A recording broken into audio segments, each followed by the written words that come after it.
día. Así que le voy a pedir que inclinemos nuestro rostro y hagamos una pequeña oración. Padre Celestial, te damos las gracias en este día y te pedimos, Señor, que hable a nuestros corazones, Señor. Reconocemos, Señor, de que no somos perfectos y de que muchas veces, Señor, te fallamos y te ofendemos con nuestros pensamientos, con nuestros actos, Señor. Límpianos, Señor, de todo pecado y te pedimos, Señor, en este día que hable a nuestros corazones para que nosotros seamos edificados en tu verdad y en tu palabra. En el nombre de Jesús, amén y amén. Bueno, mis hermanos, yo ayer le comentaba a mi esposa con respecto al autoexamen de hoy, que yo no sé si al final de este autoexamen, no sé cuántos de ustedes van a seguir amándome o van a comenzar a odiarme, pero yo creo que sería bueno que cada uno de nosotros en nuestros corazones reflexionamos sobre lo que vamos a meditar en esta mañana. Este va a ser un autoexamen un poco no muy convencional. Regularmente nosotros acostumbramos a tomar como base un texto bíblico. En este caso yo no lo tomé. No hay un texto bíblico básico, pero hay bastante Biblia, definitivamente. Y el título del autoexamen es una pregunta. ¿Debo amarme a mí mismo porque nadie me ama? Me pregunto, ¿alguna vez usted se ha hecho esta pregunta? Tengo que buscar la forma de amarme más a mí mismo porque a mí no me aman mis hijos, no me ama mi esposo o mi esposa, no me aman mis padres y yo tengo que amarme porque nadie me ama. Entonces vamos a ver si realmente es una pregunta válida en primer lugar y en segundo lugar ver si realmente eso es lo que el Señor nos manda a nosotros. Y voy a partir de un texto que no es bíblico. O sea, yo no voy a partir de la base de lo que vamos a ver para contestar esa pregunta, no es bíblico, sino es del Evangelio según San Facebook. Ok, allí mucha gente pasa el tiempo leyendo cosas en Facebook y muchas veces le da like y otras veces dice amén. Y usted se ha puesto a meditar pasando eso por el filtro de la Biblia, si lo que yo le estoy dando me gusta o amén es bíblico, honra a Dios o es mera filosofía humanista que realmente lo único que hace es daño. Entonces vamos a ver lo que escribió una persona en Facebook y le puso como título a la publicación: Cuando te ames. Esto lo escribió una señora o señorita, era una dama, y estaba mayormente dirigida hacia otras damas. Pero eso no quiere decir de que algunos caballeros también lo toman como válido y se lo creen también. Vamos a ver lo que ella decía. Ella decía lo siguiente: te llamarán mujer de mal carácter, pero tú sabrás que es porque no dejas que nadie te intimide. Te llamarán difícil, pero tú sabrás que en realidad es porque tienes un pensamiento propio. Te llamarán soberbia, pero tú sabrás que es dignidad. Te llamarán insoportable y tú sabrás que está siendo auténtica. Te llamarán egoísta y tú sabrás que es respeto hacia tu persona. Te llamarán ególatra y tú sabrás que es amor propio. Te llamarán hiriente y tú sabrás que es tu imprudente sinceridad. Te llamarán histérica, pero tú sabrás que es tu intensidad para defender lo que crees que es justo. Te llamarán loca, pero tú sabrás que es tu valentía. Te llamarán vanidosa, pero tú sabrás que es cariño por tu cuerpo. Te llamarán creída, pero tú sabrás que es confianza en ti misma. Te llamarán soñadora, y tú sabrás que es tu inmensa fe en un poder más grande que todo. Cuando te ames, te llamarán como sea, pero no dudarás de ti, porque tú sabrás quién eres y nada podrá ofenderte. Eso es amor por ti. Bueno, este discurso es un discurso extremadamente motivacional y más de uno se va a identificar con él. Incluso lo van a aplaudir y van a decir que esta señora está en lo cierto. Ah, sí, a mí me han llamado así de esta manera y ya veo que la razón, la motivación. Ahora, yo me pregunto lo siguiente: ¿dónde está Dios en todo este mensaje? Segundo, ¿qué dice la Biblia con respecto a cada uno de los puntos mencionados? Tercero, ¿quién se lleva la gloria en todo lo que dice esta publicación? ¿Se lleva Dios la gloria o la gloria se la lleva el ser humano? Vamos a analizar esto y vamos a ver punto por punto lo que dice la Biblia con respecto. El punto número 1, no dejas que nadie te intimide. ¿Qué dice la Biblia? En Mateo 5, versículos 38 y 39, el Señor dice lo siguiente. Mateo 5, versos 38 y 39. Oísteis que fue dicho ojo por ojo y diente por diente, pero yo os digo, no resistáis al que es malo, antes a cualquiera que te hiera en la mejilla derecha, vuélvele también la otra. Eso es todo lo contrario a no permitir que nadie te intimide.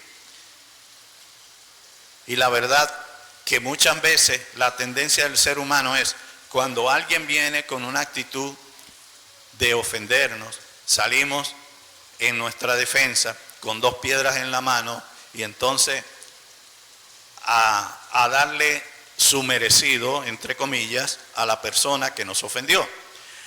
Ahora, para el ser humano piensan que es más peligroso para nosotros llevarnos de lo que dice el Señor y ofrecer la otra mejilla que enfrentar a aquel que nos está ofendiendo, a nuestro agresor. Eso es lo que dice la lógica humana, que la única forma de detener la agresión es enfrentándola. Pero ¿qué dice la lógica divina? La lógica divina es totalmente diferente. Y nosotros, si pensamos un poquito más, nos daremos cuenta de una cosa. ¿Qué trae enfrentar la violencia con violencia? Más violencia. Y entonces eso se vuelve todo una espiral de violencia. Me ofendieron, yo les respondo con otra ofensa, el otro me contesta con una más grande y yo continúo. Y eso es una pelea de gallos que hasta que no se desangren entre los dos y mueran, pues sigue la lucha. Proverbios 25:15 es algo que nos habla precisamente también de enfrentar las cosas con violencia o con prudencia. Dice Proverbio 25:15, con larga paciencia se aplaca el príncipe y la lengua blanda quebranta los huesos. Por otro lado, en Proverbios 15:4, escrito está: la lengua apacible es árbol de vida, mas la perversidad de ella es quebrantamiento de espíritu. Y si continuamos en el libro de Proverbios, en el capítulo 16, versículo 24, dice: panal de miel son los dichos suaves, suavidad al alma y medicina para los huesos. Por donde quiera que lo miremos, hermanos, la Biblia ofrece un consejo distinto a no dejar que nos intimiden. Y me pregunto, ¿a quién creeremos?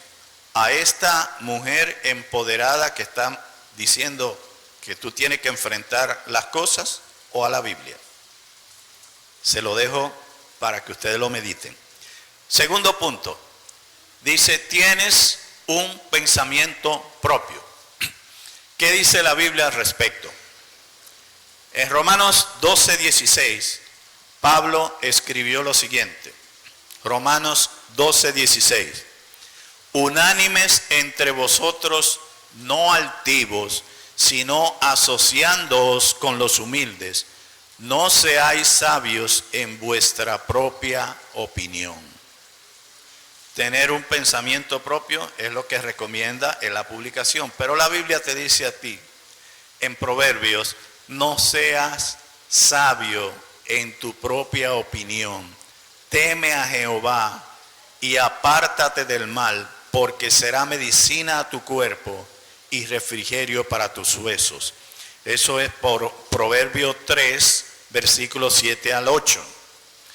Y en el mismo Proverbios 26, versículo 12, lo presenta en una forma más dramática, con una pregunta: ¿has visto hombre sabio en su propia opinión? Más esperanza hay del necio que de él. Tener un pensamiento propio, es decir, creerse sabio conforme a su propia convicción, creer sabérsela toda, es sinónimo de nosotros perder la capacidad para continuar aprendiendo. Porque según el criterio, ya yo me la sé toda, ya nadie me puede enseñar. Y entonces, pues ya llegué a la cúspide de lo que es la sabiduría. Hermanos, nosotros como seres humanos tenemos algo que es que no somos perfectos, no tenemos el dominio y el control de la verdad por nuestro propio medio. Entonces eso quiere decir que si nosotros no nos creemos que nos la sabemos toda, ¿qué tal si estamos equivocados? Como puede suceder muchas veces, nos vamos a quedar en el error. El tercer punto dice: el mundo actual, como vimos en la publicación, tiene un llamado a la dignidad humana. O sea, nos quiere decir que nosotros somos dignos. Pero la Biblia es clara de quién es el verdadero poseedor de la dignidad. Segunda de Samuel, capítulo 22, versículo 4, dice: invocaré a Jehová, quien es digno de ser alabado, y seré salvo de mis enemigos. Y si usted hace una búsqueda con este texto de segunda de Samuel 22, 4, y ven que dice que Jehová, nuestro Dios, es digno de ser alabado, ustedes se darán cuenta de que el mensaje se repite no solamente en segunda de Samuel 22, 4, sino que está en Primera de Crónicas 16, 25, está en Salmo 18, 3, en Salmo 48, 1, en Salmo 96, 4, Salmo 145, versículo 3, y en Daniel 9, 4 está el mismo concepto. ¿Por qué repite tanto la Biblia? Que el único digno de ser alabado es nuestro Dios. Porque realmente nuestra dignidad no es lo que nosotros pensamos. Entonces, debemos de pensar, no es que buscamos dignidad nuestra, sino que el único que tiene esa dignidad está allá arriba, es nuestro Dios. En el capítulo 5 de Apocalipsis nos muestra lo poco dignos que somos y también nos muestra quién es el verdadero digno.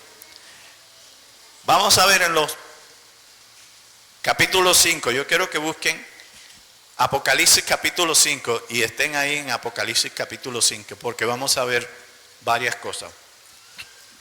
Primero vamos a ver los primeros 3 versículos, del 1 al 3.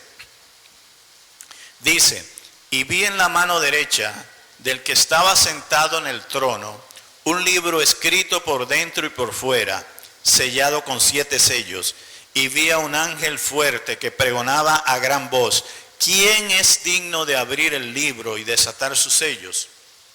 Y miren la respuesta, y ninguno, ni en el cielo, ni en la tierra, ni debajo de la tierra, podía abrir el libro, ni siquiera aún mirarlo.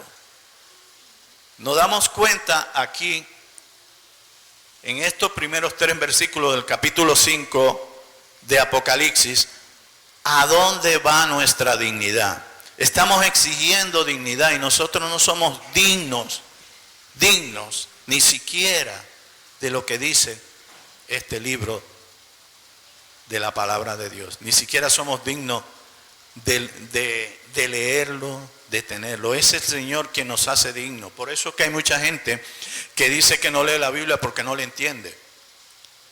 Y no es que no le entiende, es que yo creo que dentro de su corazón se da cuenta de lo indigno que es siquiera de mirar la palabra.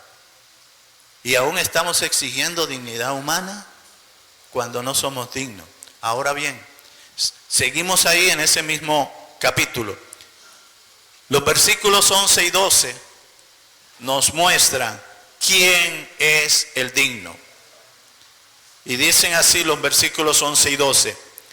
Y miré y oí la voz de muchos ángeles alrededor del trono y de los seres vivientes y de los ancianos, y su número era millones de millones, que decían a gran voz, el cordero que fue inmolado es digno de tomar el poder, las riquezas, la sabiduría, la fortaleza, la honra, la gloria y la alabanza.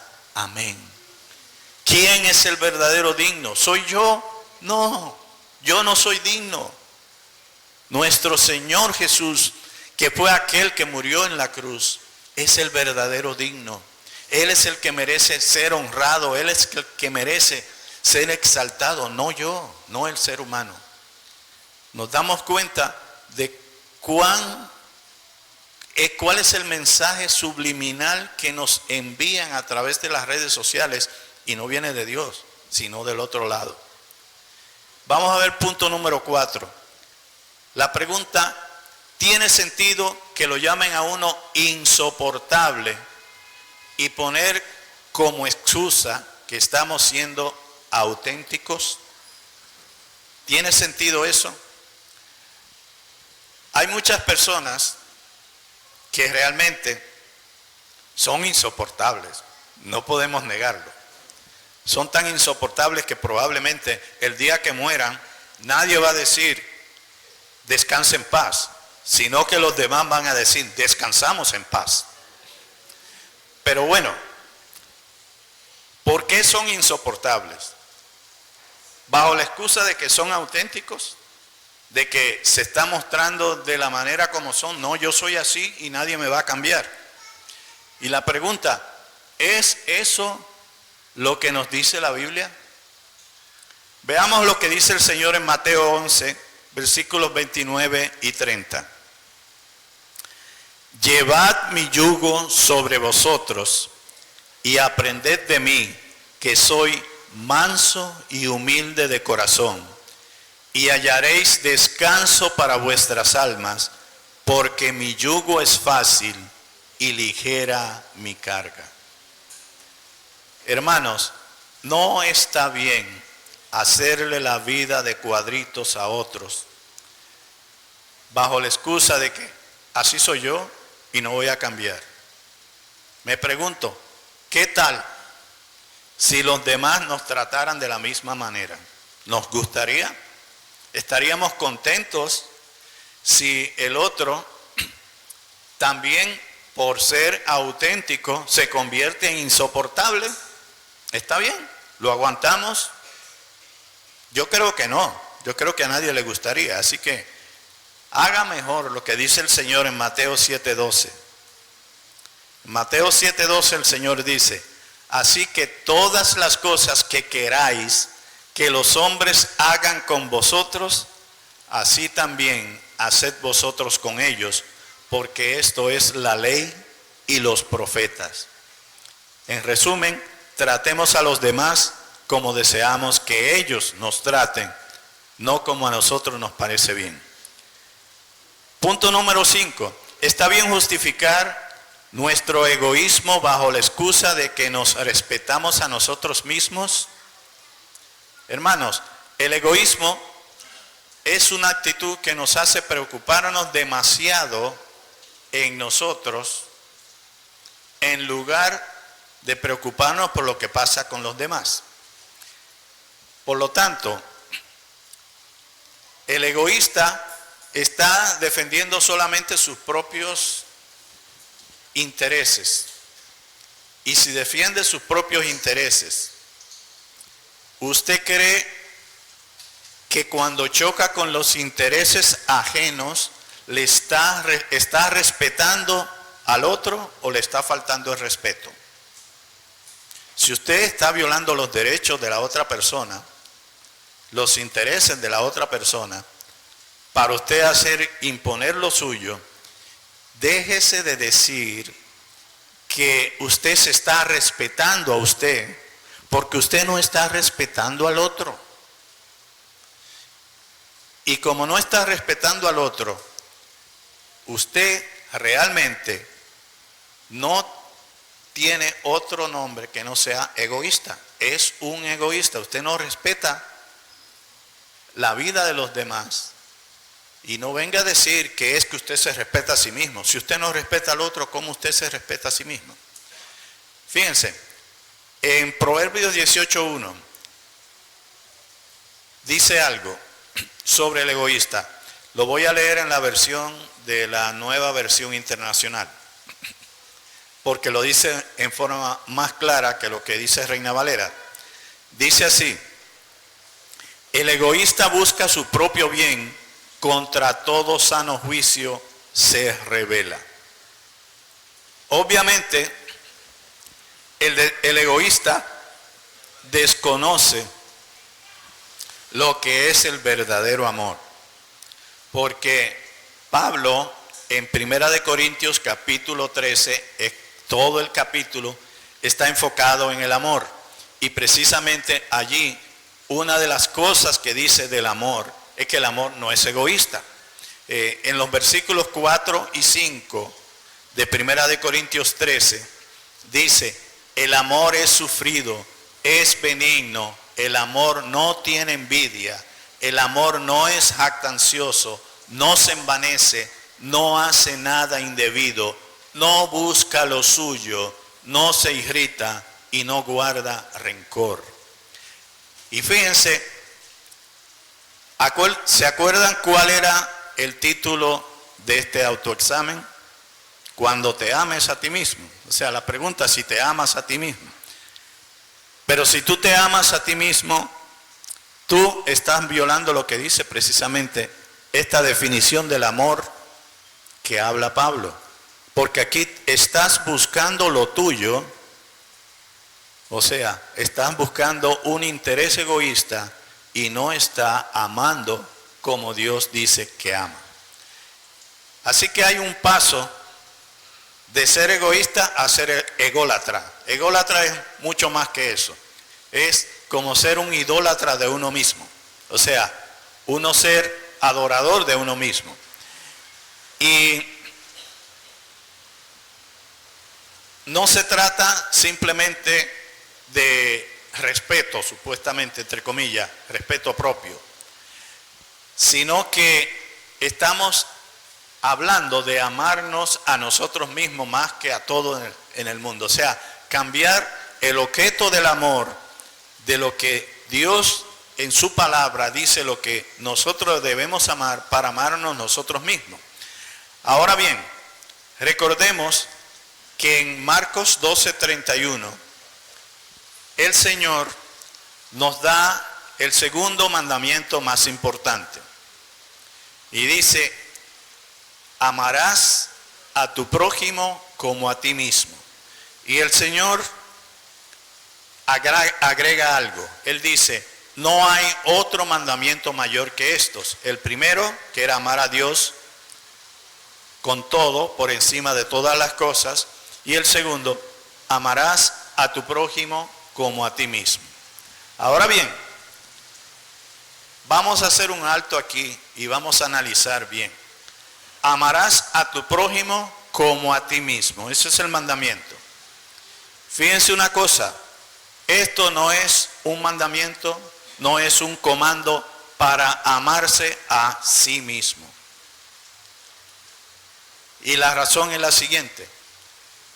A nosotros el Señor no tiene que mandarnos a que nos amemos a nosotros mismos, porque nosotros ya nos amamos a nosotros mismos por naturaleza. Entonces, no hay una verdadera falta de amor propio en nuestro mundo. El decir de que la publicación que decía San Facebook era cuando te ames, como si nosotros no nos amamos, como si a nosotros no nos importamos nosotros mismos. O sea, tenemos que buscar en nuestro interior y ver de qué manera nos amamos. No, Señor, nosotros ya nos amamos. Y lo que está diciendo el Señor aquí, amarás a tu prójimo como a ti mismo. Lo que el Señor te está diciendo es lo siguiente, mira, ya tú te amas a ti. Ya tú tienes en tu corazón ese amor por ti, ya tú no necesitas amarte a ti y buscar amor por ti porque ya lo tienes ahí. Y yo lo que te estoy ordenando es que tú ames a los demás como tú te amas. Eso es lo que el Señor nos quiere decir. No es un mandamiento para que nos amemos a nosotros cuando ya lo hacemos. Y debemos de tener presente eso. Yo no tengo que ser todo lo que decía la publicación para demostrar que me amo a mí mismo, porque ya me amo. Ya yo me amo por naturaleza. Entonces, aquí dice algo la autora de la publicación. Una dice que te llaman hiriente, pero no es que eres hiriente, sino es tu imprudente sinceridad. ¿Qué dice la Biblia al respecto? Proverbios 10:19 dice esto.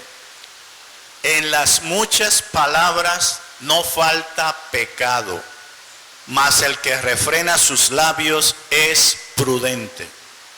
En lugar de ser sinceramente imprudente, la Biblia nos dice a nosotros que seamos prudentes, que no lancemos hacia afuera todo lo que se nos ocurre en la mente, que no hablemos de forma disparatada. Y ustedes conocen aquel pasaje de Santiago 3, porque unas cuantas semanas atrás el pastor hizo precisamente un autoexamen sobre este texto de Santiago 3, 5 y 6, donde habla de lo que hace la lengua, de que la lengua es capaz de hacer un incendio. ¿Y de dónde sale eso? Dice, ella misma es inflamada, ¿por qué? Por el infierno. O sea, esas palabras hirientes de imprudente sinceridad no vienen de arriba, no vienen de Dios, vienen del otro bando. Ahora, otra cosa, ella dice que defender lo que es justo. La justicia humana no siempre va de la mano con la justicia divina. Si nosotros vamos a defender lo que es humanamente justo, eso no debe llevarnos a nosotros a la histeria. O sea, que nos digan histéricos por defender lo que supuestamente es justo. Pero si nosotros vamos a defender lo verdaderamente justo, ¿qué es lo que deberíamos defender? Nuestros derechos humanos, lo que creemos que es nuestra dignidad. ¿Qué es lo verdaderamente justo? Es defender con energía el nombre de Cristo y su evangelio, porque Él es justo y su palabra es verdad. Pero ¿qué dice el Señor con respecto a defender cuando nos vengan y nos persigan y nos condenen por ser seguidores del Señor? En Mateo 10, versos 19 y 20, el Señor dice: mas cuando os entreguen, no os preocupéis por cómo o qué hablaréis, porque en aquella hora os será dado lo que habéis de hablar, porque no sois vosotros lo que habláis, sino el Espíritu de vuestro Padre que habla en vosotros. O sea, el Señor sabe que nos van a perseguir por causa de su nombre y del Evangelio, pero Él no nos dice que defendamos su justicia en forma histérica, sino, miren, no piensen lo que van a hablar, porque es el Espíritu Santo de Dios el que va a hablar por su boca. Es Él el que va a decir. Eso es descansar en Dios y no descansar en nuestra propia sabiduría, en lo que nosotros podemos hacer. Y la autora también habla de valentía, pero eso no significa actuar como un loco. Los hijos de Dios, por supuesto que han de ser valientes. Dios se lo dijo a Josué en Josué 1:7. Solamente esfuérzate y sé muy valiente para cuidar de hacer conforme a toda la ley que mi siervo Moisés te mandó. No te apartes de ella ni a diestra ni a siniestra, para que seas prosperado en todas las cosas que emprendas. Nuestra valentía no debe de enfocarse en defender alocadamente lo que nos parece bien a nosotros, sino esforzarnos en obedecer a Dios todo lo que Él nos manda. Eso es valentía. ¿Saben por qué? Porque obedecer a Dios no es fácil. Eso no es para cobardes, es verdaderamente para valientes. Y ser valiente significa defender nuestros propios principios. No significa defender nuestros principios propios, los principios humanos, sino estar incluso dispuestos a entregar nuestra vida por causa de Jesús y el Evangelio. La pregunta que nos hacemos es: ¿estamos preparados para morir por causa de Cristo como Esteban? ¿O preferimos mejor negar a Cristo como Pedro para salvar nuestro pellejo? Eso es algo que nosotros debiéramos también pensarnos. Ahora bien, ¿es el cuidado de nuestro cuerpo una justificación para la vanidad? Por supuesto que no. Esto no quiere decir que nosotros no debemos de cuidar nuestro cuerpo. Claro que sí.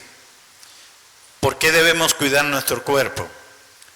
Porque nuestro cuerpo es templo del Espíritu Santo, como dice 1 Corintios 6:19. O sea, nosotros cuidamos nuestro cuerpo porque nuestro cuerpo es el templo de Dios. No hay un templo material en este tiempo. Perdón. El templo somos nosotros somos las piedras vivas. Debemos de cuidarlo, pero no por vanidad. Y nosotros vemos que especialmente las damas, ¿cuántas no han dejado sus vidas en un quirófano por tener supuestamente el cuerpo de su sueño.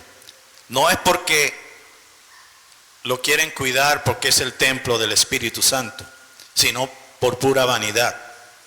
Y eso no tiene una justificación. Nosotros debemos cuidarnos, pero no por vanidad, sino por amor a nuestro Dios que realmente habita en nosotros. Y entonces lo que debemos hacer es mirar cuál es nuestra motivación para cuidar nuestro cuerpo. Ahora bien, hay otra cosa que menciona, la confianza en uno mismo. ¿Eso es justificado? Pues claro que no. El mundo nos manda a confiarnos a nosotros mismos, pero el Señor dice que engañoso es el corazón. Bueno, y en quien debemos confiar con todo nuestro corazón es el Señor. Vamos a decir la parte final. Cuando te ames. Un verdadero creyente no está llamado a poner el amor en sí mismo, primero que todo, sino amar primero a Dios sobre todas las cosas. Y no solamente es amar a Dios, sino amar al prójimo. Pero el Señor va un paso más al frente. Pero a vosotros, los que oís, os digo, amad a vuestros enemigos, haced bien a los que os aborrecen, bendecid a los que os maldicen y orad por todo lo que os calumnian. Y mi pregunta de autoexamen para ti es esta. ¿Te amas a ti mismo primero que amar a nadie más, incluyendo a Dios? ¿Lo haces porque sientes que nadie te ama? Si contestaste sí a ambas preguntas, en primer lugar, no estás obedeciendo lo que ha dicho Dios en cuanto a las prioridades de amar. Y en segundo lugar, si crees necesario amarte porque nadie te ama, te olvida lo que Dios ha dicho al respecto en Jeremías 31:3. Jehová se manifestó a mí hace ya mucho tiempo diciendo, con amor eterno te he amado, por tanto te prolongué mi misericordia. Y aunque amar es el primer gran mandamiento, amar a Dios es el primer mandamiento, Dios en 1 de Juan 4:19 dice, nosotros le amamos a Él porque Él nos amó primero. Y Salmo 27:10 en la Nueva Versión Internacional dice, aunque mi padre y mi madre me abandonen, el Señor me recibirá en sus brazos. Hermanos, ya nosotros tenemos a Dios que nos ama. Y ese amor es un amor que está por encima de todo. No necesitamos decir de que vamos a amarnos porque nadie nos ama. Ya tenemos quien nos ama. No hay excusa. No tampoco la excusa porque es que me falta amor propio. Ya lo tenemos. Así que mis hermanos, meditemos hoy si nosotros nos estamos guiando más de lo que dice el humanismo, que muchas veces no cree en lo que dice Dios, sino que es otra cosa. Así que mis hermanos, le dejo esa inquietud. No digan amén a todo lo que ustedes ven publicado ahí. Pásenlo por el filtro de la Biblia y hagan el autoexamen y ven si se glorifica a Dios o se glorifica al hombre. Así que hasta aquí el autoexamen y vamos a pedirle a nuestro Dios, vamos a despedir con una oración para que nuestro Dios